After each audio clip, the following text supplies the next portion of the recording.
கந்தன்பட்டறை, பாலக்கரை, பசுவேஸ்வரர் வீதியில் காவிரி நீர் சூழ்ந்ததால் மக்கள் பாதிப்படைந்துள்ளனர். 50க்கும் மேற்பட்ட வீடுகளை காவிரி நீர் சூழ்ந்ததால் குடியிருப்பு வாசிகள் முகாம்களில் தங்க வைக்கப்பட்டுள்ளனர்.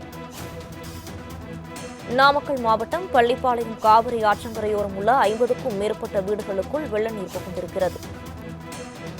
இது தொடர்பான கூடுதல் விவரங்களை வழங்குவதற்காக செய்தியாளர் மோகன் பாபு இணைப்பில் இருக்கிறார். வணக்கம் மோகன் பாபு, விவரங்கள் பதிவு பண்ணலாம். வணக்கம் வினிதா. கர்நாடகா நீர்பிடிப்பு பகுதியில் பெய்து வரும் மழையின் காரணமாக கர்நாடக அணையில் இருந்து மேட்டூர் அணைக்கு அதிக அளவு நீர் திறக்கப்பட்டுள்ள நிலையில் மேட்டூர் அணைக்கு 120 அடியை முழு கொள்ளளவை எட்டியதை அடுத்து சுமார் 1,70,000 கன அடி தண்ணீர் வெளியேற்றப்படுகிறது. இதனை ஒட்டி நாமக்கல் மாவட்டம் பள்ளிப்பாளையம் காவிரி கரையோர பகுதிகளில் வெள்ளப்பெருக்கு ஏற்பட்ட நிலையில் வீடுகள் வசித்த பொதுமக்கள் கடந்த 2 நாட்களுக்கு முன்பாகவே தற்காலிக முகாமில் தங்க வைக்கப்பட்ட நிலையில் இன்று அதிகாலை பாவடி தெரு, நாட்டார் கவுண்டம்புதூர் உள்ளிட்ட பகுதிகளில் 50க்கும் மேற்பட்ட வீடுகளில் வெள்ள நீர் உள்ளே புகுந்தது. மேலும் பொதுமக்கள் உள்ளே செல்லாத வகையில் முழுமையாக தடுப்புகள் அமைக்கப்பட்டுள்ளது. அதே நேரத்தில் வீடுகள் காலியாக இருப்பதை பயன்படுத்தி வீட்டில் உள்ள பொருட்களை மர்ம நபர்கள் திருடி செல்வதாகவும் பொதுமக்கள் புகார் தெரிவிக்கின்றனர்.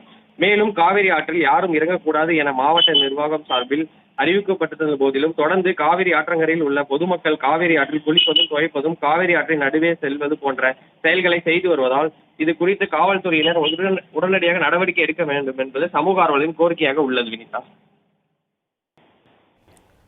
விரிவான விவரங்களுக்கு நன்றி மோகன் பாபு.